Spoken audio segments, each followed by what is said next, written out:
let's quickly go through some of the coaching changes because Frank Vogel is out. Coach Bud is in. These guys are paying 3 different coaches right now.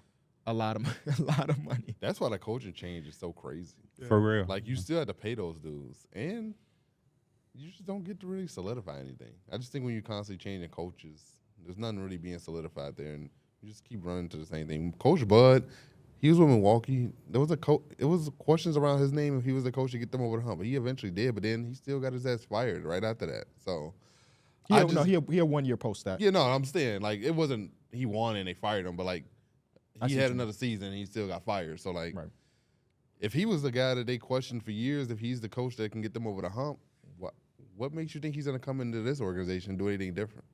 I think Bud's a really good coach. I feel like my main complaints about Bud is, like, he is so set in his ways that making that adjustment when a team punches you in the face, he really doesn't respond well to that. Is he better than Frank Vogel? Probably. But I think it's okay to say, like, I think it's marginal, though. I mean, it ain't. I really think they're in the same. I think they're in the same like boat. almost like at the same level. That's I don't think there's much of an upgrade here when you talk about a coach. I think you just got another Frank Vogel.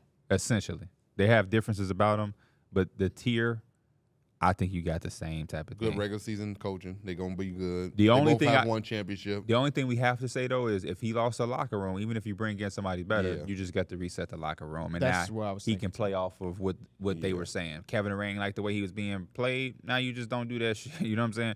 Because I mean, if they could have brought Frank Vogel back in with a fresh slate, they probably would have, but they couldn't because he lost the locker room. So they probably tried to hide these conversations. I feel like that's probably why it took a while for them to actually fire him. They probably was trying to see is this something that we can reconcile, and then throughout these meetings and throughout the last couple of weeks, they probably was just like, you know what, maybe it's just best for a fresh start. Yeah. I think what people got to realize is it could be more than one thing, right? I saw a lot of people saying that Frank Vogel's a scapegoat, and I understand that for sure, but I think it can also be management saying, like, Frank Vogel wasn't great.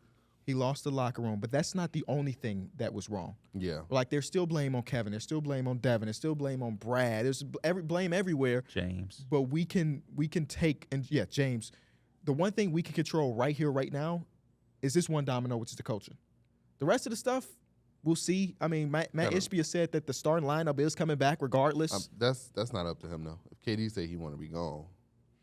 How much of you, Matt Ishbia / James Jones, do you look at? Because, again, if we're saying that the locker room was lost, which it seemed like it was, that feels like that's under the assumption or talking to the players that were in the locker room and saying, hey, we can get somebody different in here if that makes y'all comfortable. Yeah. So maybe this is partially Kevin saying that he's cool with where things are going. Remember the Sixers fired Doc Rivers for Harden and Harden still? Oh, yeah, true. Yeah, that was crazy.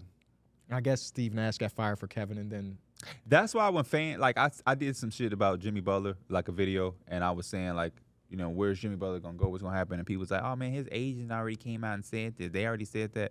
I don't buy into anything. No. You know how many times the agent has said something? You know how many times an organization said we're not going to trade somebody and still got traded? You know how many times a player looked at us dead in the camera and said, I want to be here, and then still left?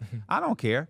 It's the situation. Jimmy Butler wanted an extension. Pat Riley saying we ain't got to do it right now. Somebody ain't going to get what they want, and that's always what leads to a breakup. Yeah. So I don't, you know, person could come out and say whatever they want, but until pen hits the paper, I'm going to believe the things that I want to believe because the NBA has shown us time and time again the same things always boil to the top.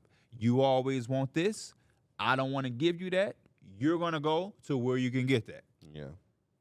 I don't know many times where we've literally seen people fold. Hey, man, I want that max contract. Mm-hmm. We don't want to give it to you. Okay. Take it. When have we seen that? Never. Like, I don't really be knowing when we've seen those type of things from, like, star players. You know what I mean? Like, because at the end of the day, the star player always had the leverage. And it's always a desperate ass team that's like, they don't want to give it to you? Yeah. Oh, we'll give it to you. And $5 more million. Oh, you don't want to coach no more, Monty? He is $90 million to be our coach. That's what Paul George is going through right now, too. Want to try to bust at what I look like. Jimmy with the heat, I'm on fire. It's NBA on the ESPN.